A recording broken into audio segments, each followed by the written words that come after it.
morning and welcome to Cover 2 Cook. We're on episode 193.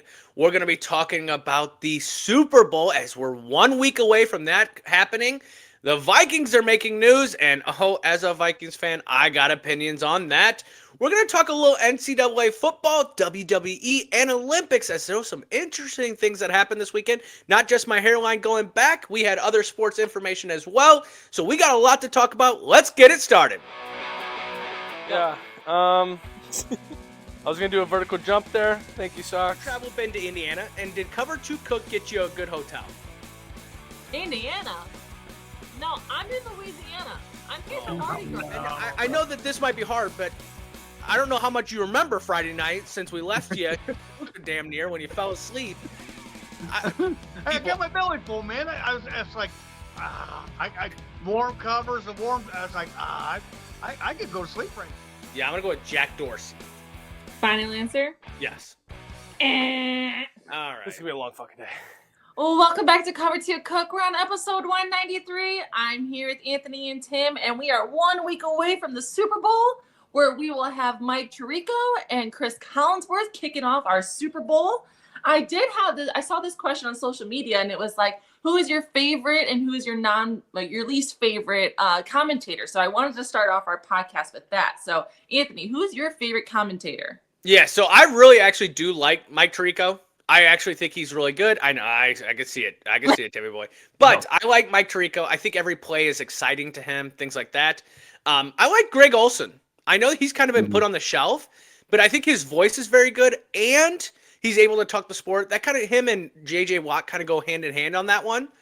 But my favorite, and I know it's a hot take, is Kirk Herbstreit. I love Kirk Herbstreit. I think he knows ball, and he has a little fun with it. When I think of announcers, I want it to be my friends giving sports information while we're watching the game. Someone that knows a little bit more football than I do, and they can talk it. Kirk Herbstreit is that. He put the thing on his dog this year. That's the shit I want to see, right? That's awesome. One on the fence for me, though, is Tom Brady. Let's give another year. Let's see what he does. I think he's got I think people were like, oh, we love Tony Romo because he knows what's going to happen before the play happens. And then we hear Tom Brady and we're like, oh, now we know why Tom Brady was the GOAT and Tony Romo didn't win shit. Because Tom Brady's really good at it. The person I dislike the most is who's going to be for the Super Bowl, Chris Collinsworth. The time has passed him. And the only thing he can talk about is Patrick Mahomes, and he ain't got to talk about Patrick Mahomes, and he'll find a way to bring him into a conversation. So that's my favorite and non-favorite. Okay, valid. I've heard a lot about the Chris Collinsworth for sure. Oh. What about you, Tim? Who's your favorite and least? I'm going to go old school. Dick Enberg. He was back in the 80s and 90s. That's what I grew up with. His voice and Merlin Olsen. Merlin Olsen was, I think, a DN for the Rams. I loved him. I loved those guys. I liked him in any sport. And that's my criteria is they've got to do it in multiple sports. And that guy could do baseball. He could do basketball, and he could do football. He did it all, and I love that. My least favorite, and I'm going to give an honorable mention, Ian Eagle and J.J. Watt. Yes. I love those two. My least favorite, I'm going to have to go with Gus Johnson.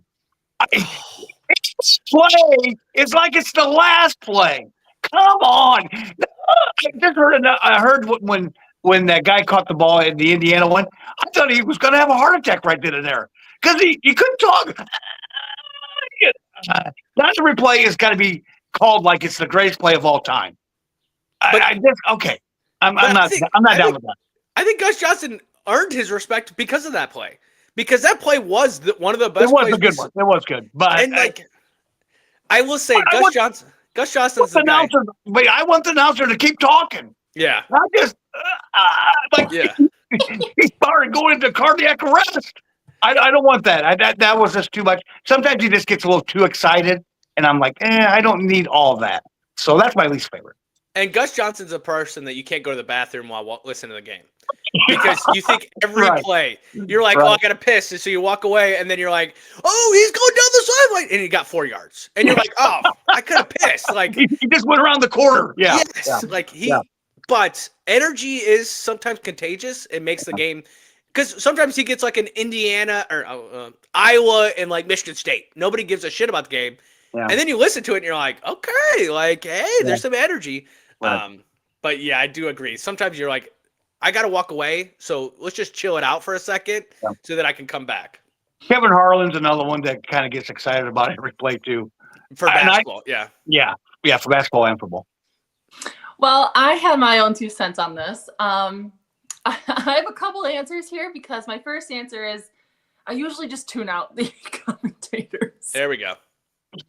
And don't worry, for the Super Bowl, you could do that. Yeah. But I will say, Anthony kind of, he took my answer from me there. Peter's probably my favorite. Yeah, the dog, yeah. Yeah. Well, and it's hard to pay attention to the announcers when you have your husband sitting next to you being like, I should be the announcer. I said that. I said that. So And that's so true too. But actually, I did have this like little light bulb go off as we were just talking about it.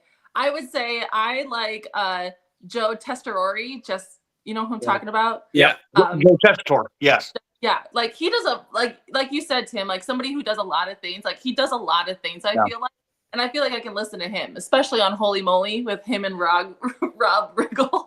Well, that and he does WWE. Or Yeah, he that's what did. I mean. And- Yeah. And he Yeah. was good there too, because he Yeah. like it surprisingly had a lot of facts, but also like he gives really good. He's got a great voice. Yeah. He does. You know what I mean? I don't mind him. Yeah, and he's got a radio face. So Some people are like that. Most definitely. Okay, cool. So I'm glad we went over that. So I was not expecting Tim's to be back in the 80s and 90s. I thought it was going to be. I did. I did. Oh, I mean, that's what I grew up. I mean, that's what I grew up with. I loved him. I loved him in the Super Bowls. I loved everything about his. He didn't get too high. He didn't get too low. When there was an exciting play, he raised his voice. It was even keel. Yeah. Okay. Well, in other news about the Super Bowl and what we got coming ahead of us, we got these like breaking news that the Seahawks are going to go up for sale after the Super Bowl. It could be up to $7 to $8 billion for the team. So I wanted to get this team huddle here and being like, so how are we going to get that together? Yeah. Yeah, I will say it's absolutely crazy that a team that's in the Super Bowl is possibly going up for sale. Like, usually you don't see owners do that, but at the same time, if an owner's thinking about getting out, this is a perfect time to get out because it's at the highest of the high. Yeah. Like, $7-8 billion is just shows you why the NFL is fucking kings. Because this is not even a staple program or organization. Like Chicago Bears, the Green Bay Packers, the Pittsburgh Steelers, these teams that have been around for ages. And then the fact that Denver Broncos, team behind you, they had to have Walmart come in and buy them, which is so when is Jeff Bezos getting involved? Because this actually kind of makes sense now. Or he's Amazon, right? Yeah, Jeff. Isn't Amazon's headquarters located in Seattle? I think Portland. Well, still Washington. Yeah. Right. So that at least allows them. Oregon, but yeah. That's Oregon. Oh, whatever. But yeah. But still, I think that would be the person I could see. But how do you do that when you have Amazon? Like, how do you? So, but $7 to $8 billion is crazy. I don't know how we're gonna do it, boys and girls, but we got to figure it out. So we'll take donations, GoFundMe. And we'll run that program straight to the hell, like straight to the bottom, straight to the shitters. Yeah. Well, in some news in Anthony's backyard, the Vikings suddenly fired their GM, and I'm not even going to attempt to say his name because it was way too many syllables that I can't put together. So, Anthony, give me your 2 cents on what's going on in the Vikings. Yeah. So let's take a step. Right, Thursday, press conference happens. One of the reporters asked him, do you sit there and regret the Sam Darnold thing? He said, I sit at the ceiling sometimes and I think what could have been, but also at the same time, I still like my decision. Friday comes around, you're gone. Okay. So Adam Schefter stated on Pat McAfee, there's been tension in the front office ever since the whole Sam Darnold thing leaving and blah, blah, blah. I don't understand where we don't think Sam Darnold's he's not playing for a lot of money right now. So yes, the Vikings probably could have. But Sam Darnold would have asked for a lot of money with Minnesota. He didn't ask for a lot of money in Seattle because he had to go redeem himself again. So that's why. Trust me, in about 2 weeks, we're going to see what Sam Darnold's worth. And that's what the Vikings would have had to pay last year because Seattle's going to have to pay him more than what he's getting paid now. The problem that I have with the whole situation now is it's too late in the year. It's too late. It's too late. The draft is right around the corner. So now we got to get a GM in there. Now, what's going through Kevin O'Connell's head? because now he's got a new GM coming in. I don't want to lose Kevin O'Connell. But someone talked, and it's Justin Jefferson. Justin Jefferson said Sam Darnold would have made the Vikings better. First off, Justin Jefferson, no shit. No shit, okay? But second, how many times do we have to get a quarterback to throw the ball to Justin Jefferson? He's had like 8 quarterbacks since his little limited career so far. So, like, now you're starting this all over again because now do you go get a rookie quarterback that the GM drafted? Or what, like, does the GM have different feelings towards Kevin O'Connell? Like, Minnesota, get the shit together. We had a winning season. It looks rough. We had a winning season. So, we're not the Browns. We're not the Jets. Come on, get your shit together. Don't turn your head like that. You know we're not the Jets and Browns, but that's not great. No. What did you think about this when you heard about it, Tim?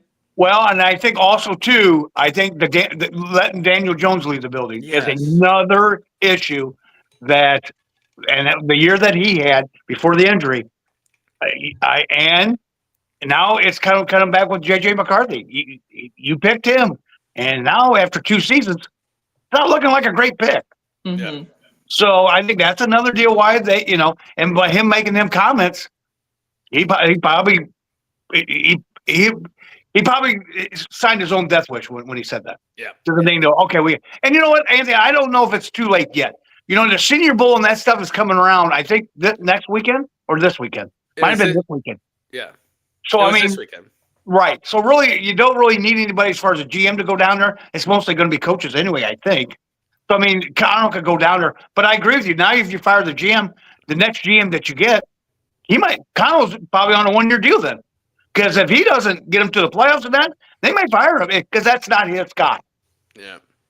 Well, Well, if they don't make the playoffs at all, that's not his guy. They might move on from him. and the GM was at this. He was there.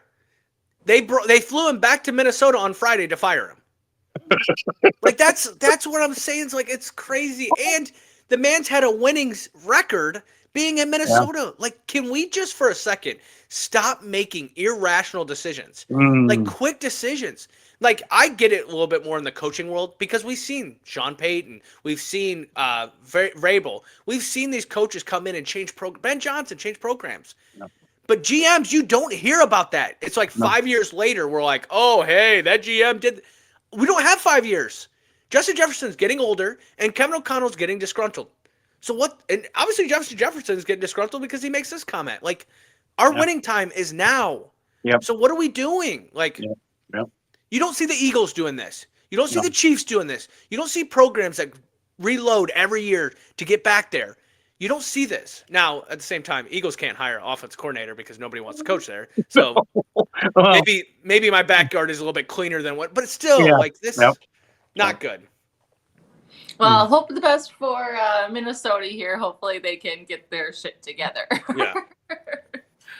But in other news in the NFL, Bruce Arians, he's the former Bucks Super Bowl coach, had an unexpected open heart surgery. So I hope everything's going well there. I'm not sure if you guys heard about this, but just wanted to put out there that, hopefully everything's okay. Yeah, it kind of broke this morning. It was just unexpected.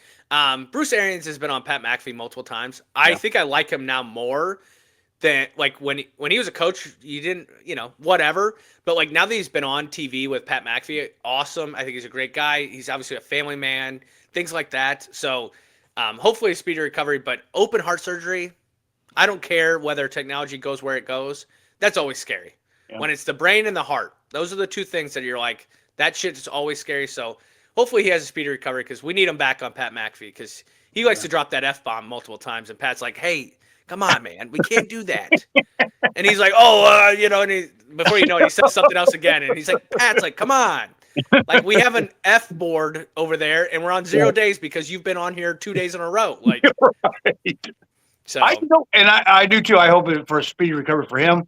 I would like to see him. I've seen him on Pat McAfee. He would be great as a pregame. Yes. A pregame on a dais or for a pregame on either Fox or CBS. Yeah, I think he'd be awesome because he knows his X and O's and he just tells it like it is. Yeah, well, and he kind of reminds me of like the guy up at the bar that's like got a little ruffly voice. Uh-huh, He's like, yeah. so back in '95, Yep, and it's yep, like, the yep. fuck is this guy talking about? Like, right? That's Bruce Arian, and you Yep. can relate to that stuff sometimes. So, Yep. Most definitely. so speedy recovery. Hopefully hopefully it was expected. They did kind of say it was a little bit unexpected, but we'll get more news as time goes on. Exactly. Yes, most definitely. Well, looking at sports upcoming, we have the NCAA basketball tournament coming up. We got March Madness on the heels of the Super Bowl here. And obviously, it's a little early to tell who's going to be in the bracket. But since football's slowing down a little bit, I know we're watching basketball in this house. And I'm like, when am I going to be able to watch my Summer House, my Traders, my Housewives? Like, it's time for my TV. But anyway, what teams are you guys... Summer. Yeah. What team are you guys looking at so far as a favorite for the tournament? Well, Lisa, I would love to give you a vent of the day, but I know that for 30 minutes we're going to talk about how the TV situation is handled. We have 5 TVs in this house, 6 TVs in this house, And can't find one. and we still can't find one that works on those channels for some reason. No, I think for NCAA, I think you're looking at Arizona is a good team. Obviously, they're number 1, right? So you always pick the number 1 team. But I watched them play against Arizona State yesterday, and holy shit. Like that first half, close game, and then crowd was involved. Second half, that Pete, I think his name is P-E-A-T, he is a stud for them. The other team is Michigan. They got a lot of moxie right now. A little cockiness to them. They walk into Michigan State on Friday night, and that crowd was super loud. The coach is sitting on the bench, and the fans are right on top of him, yelling at him, and he's just sitting there smiling. They win. But another team that could be dangerous as well is Kansas. They have possibly the number 1 player that's going to be drafted in the NBA. I could care less about the NBA, but he's very, very good. They beat BYU last night, and he didn't play the second half. The best player didn't. So that's a scary team. But my dark horse is Nebraska. What? Nebraska? They're known for basketball. They can be scary if they get hot shooting the ball in the tournament. They live and die by the three-pointer. So if they get hot, it's that Jimmy Fredette BYU phase where, oh my gosh, they make a run. But when you live and die by the three-pointer, the sword usually gets up and gets you at the end. And that's where they could be a dark horse if they're shooting the ball, but if they're not shooting it good, they could be out early too. Okay. Tim, who is your favorite so far? You know what? You know who I really like is Illinois. Oh, If Illinois, I think they're rebounding. I think they've got the depth and height. I think they've got the shooter in that Wagner. I think if they could go on a run, if they can hit the threes, they went into Purdue and beat Purdue. Now, we're going to find out today. Well, since this is going on Monday, but since we're taping this on, because they got to go at Nebraska. We're going to see how good Nebraska is, and we're going to see how good Illinois is. Because now this is another true road test. They went to Purdue last Saturday, and they didn't handle them, but they took it to them in the second half. They've got great rebounding. They got great height. If they can shoot the three, and they can get that Boswell back, they could be a scary team. I think BYU could be a scary team. I know they got beat yesterday at Kansas. That's always a tough place to play. But that Debatza, if he can get hot, and they've got some the Saunders kid, he can shoot the ball too as well. He was lighting it up in the second half. If they can get hot in that tournament, they could make a run. I mean, you still got your Dukes and UNCs. Yeah. You know, you've got your blue bloods that are still there. Kentucky. I mean, even Kentucky beat Arkansas and Calipari last night at Arkansas. So, I mean, it can be done. It's just, I think it's a wide open field. I do like Michigan, like you said. They went to East Lansing and beat Michigan State, which is a very hard place to play. And they got down in the second half. They were up by 20 and then got down early in the second half, mid to early second half. And then they just put it right to them. They said, okay, we're done messing with you. So they're going to be a tough out. And that coach, Dusty May, he's been there. He knows how to coach. He's been to a Final Four with FIU, one of those two. FAIU, yep. Yes. And so he knows how to play. I like that team really a lot. Yeah, you said Illinois, and I don't know if I've had more concussions beating my head against a wall than playing football, because every year it just feels like Illinois got a little something. Here we go. And then they just choke. Yeah. And I do agree. Today's a big day. We're recording on Sunday for them to play. But this is a game that I expect them to lose. They'll find a way to lose this game. And then it's like, oh, and here we go again. Yeah. Like, it's right. just, Right. Underwood, I feel like it, which also too, that has to be the hardest announcing job ever in college basketball right now because there's so many wild names where because you're seeing the international game come to America in Right. college. You saw it in the NBA, but now you're seeing it in college because I don't think they have more than like one U.S. born on Illinois. It seems like it is Yeah. literally, and they're doing well, and it's Yep. great. But like, yeah, no, I just remember every time watching Illinois, it's like this name comes around, and you're like, and the only reason I know Stokovich is because of his dad. Right. But Baker, otherwise, yeah. that would be another one where you'd be like, what the, you Yeah. know, That's like, a job I wouldn't get. They wouldn't give me that one. I'd screw it up too. yeah, Lisa would be like, number 11. They'd be like, no, we need the name. Number Yeah. 11. That's exactly what I would do. I'd just yell out the Mhm. numbers and then probably get that wrong too. Yeah. Oh. All right. Well, this is a little for this segment is for me here because I don't know what happened in my first 28 years of life. I did not watch WWE, but then all of a sudden I watched one WrestleMania, and Anthony and I are watching it every Friday and Monday, and then any of the manias. And so anyway, so this Saturday there was Royal Rumble. Yep. In Saudi Arabia. So it was a big deal. There was the first, I think, Rumble they had there, but we had a hard time watching it because they put it on ESPN Unlimited. What is that? Yeah, so ESPN Plus, we've heard that for a while now, right? That's you pay $12 extra to get extra games. Now you have to pay ESPN Unlimited, which is $31, I believe, a month. And what that is the ESPN Plus is included in that, so you don't pay both prices, but ESPN Plus is, and then you'll get even better content. Well, here's the problem, WWE. You've now stretched yourself to so many areas that you got Peacock one time, you got Netflix one time, you got USA one time, you got now ESPN. Stop it. Like, I've heard NASCAR fans complain so much because every year it's on a different station. Every year it feels like you got to watch it somewhere else. You got to watch it. And I don't want to buy all these things. WWE, we want to watch this. We want to watch it. We watch SmackDown on Friday night, and which is crazy. Like, we're like 32 years old and we're like, we had to watch SmackDown on, but whatever. But so you did get to watch what you wanted to watch technically, but I had to watch the highlights because we didn't have ESPN Unlimited. It was just bogus. Like you just made a huge deal with Netflix. Why wouldn't you put it on Netflix? Like, I don't get it. I just don't get it. But anyway, to go over the results there, if anybody watching is a fan of WWE, we had Roman Reigns win the Men's Royal Rumble. I believe it's his second time, but that gives him his ticket to WrestleMania. And then on the women's side, Liv Morgan won her first Royal Rumble, and that gets her ticket to WrestleMania. I know Anthony's a huge fan of Liv. I'm a huge fan of Rhea. So, I felt some type of way, but I do like Liv. She's got a great personality. Yeah, I thought it was a great, obviously Roman Reigns, he's the man, obviously. Yeah. There was some interesting things that happened. A masked man came out there and beat up. He beat up, Bronson. No. Yes. Braun Breaker? Braun Breaker, yes.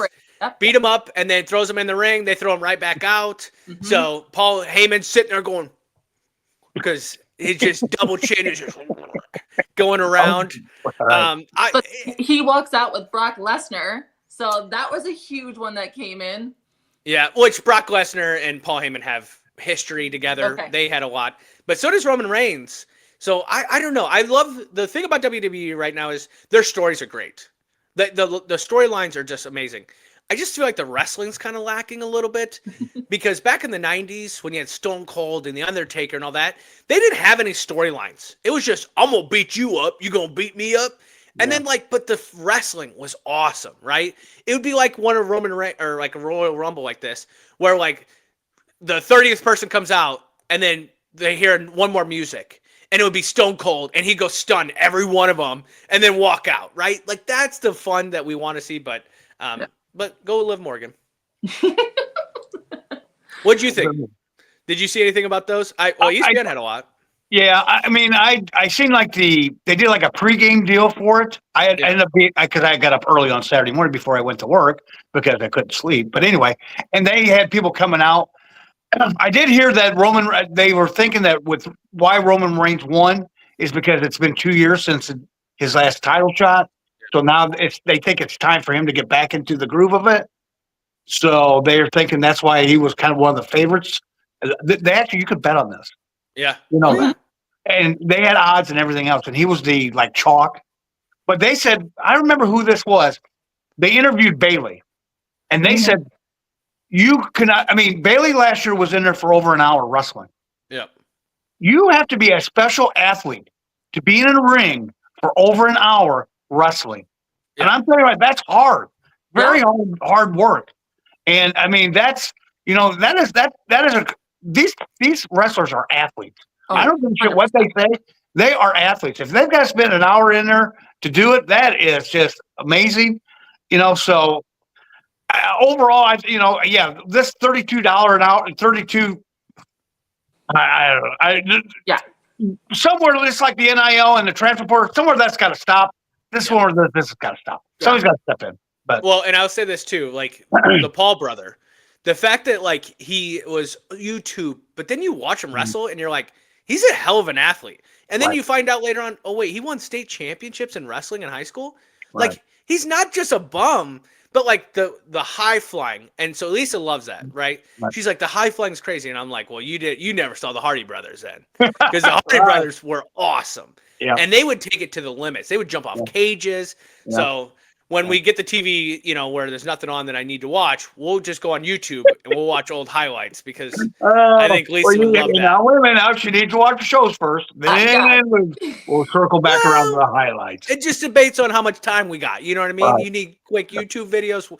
Let's watch the Hardy brothers come out and So No, but you're absolutely right, Tim. They are athletes because Liv Morgan is notorious. I remember specifically last year, she was like the second person in and made it all down to the final and lost. Right. This And- year, she came in fourth position and then she finally won it. Like, she's notorious for having such endurance, flipping herself around and throwing, like getting all the expressions and, all that. Like, it's a lot of work. it is. I don't want to be in there.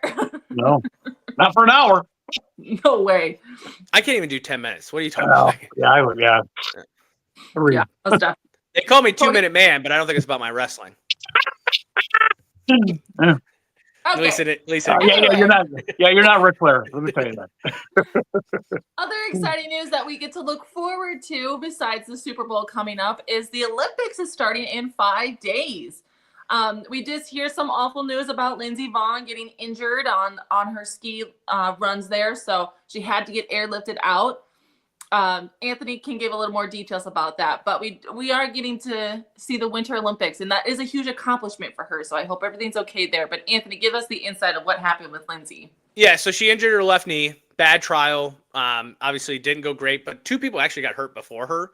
And then she goes down and she gets hurt. She gets airlifted out. So we in the Central Illinois, Midwest think airlifted. You're like, oh shit, that's life. You know what I mean? Remember, she's on a mountain. Okay, so if she's got a bad knee, you got to get down that mountain. They're not going to say, hey, slide on your butt down. They're going to obviously have to airlift her.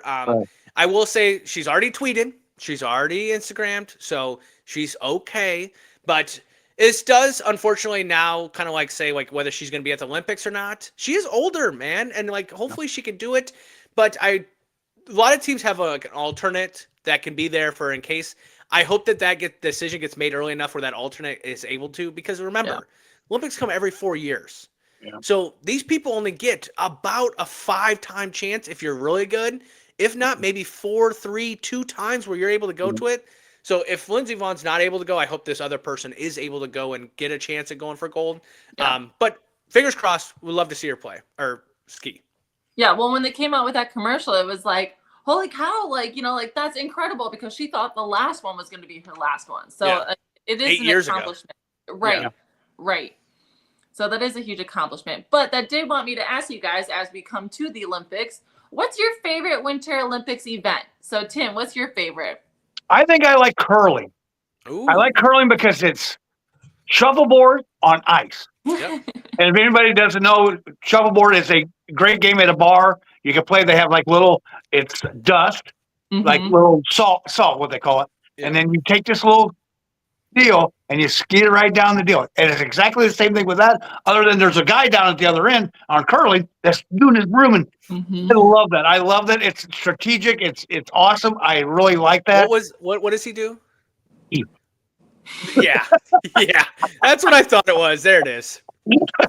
He's taking that broom and, Anyway, but yeah, I love that. I love that every time that comes on. I do know that there's the figure skater that did make the Olympics. Yep. That his mom and dad got killed in a helicopter crash. Was it last year or 2 years ago? And the sentiments on that. I mean, he had the picture up there when it was in the qualifying part of it. Had the picture up there of him being small or younger. And because they took him everywhere, they were part of the crash. I think in Washington, I think DC, I think it was, or somewhere. And just the emotion of the whole thing was just so awesome. And then he made it, and it was just. I think that I might try to sneak in and see how he does. Yeah. Yeah, absolutely. Anthony, what's your favorite event? Yeah, so I got a couple. Bobsledding, obviously, that's awesome. Seeing a team go down as fast as they can. The Jamaican bobsled team made it. Cool Runnings happening. Yeah. If you're a 90s baby, or you had a kid during the 90s, you've obviously seen Cool Runnings. So that's exciting to see. But I like skeleton. Okay. So it's bobsledding, but it's one person going down as fast as possible. That stuff is crazy. Y'all need a little bit of psychological look at because you're going down head first and flying down these things. Even the ones that they go feet is crazy too. But last one has to be snowboarding. Like the half pipe is absolutely, it's like the Super Bowl of the Winter Olympics.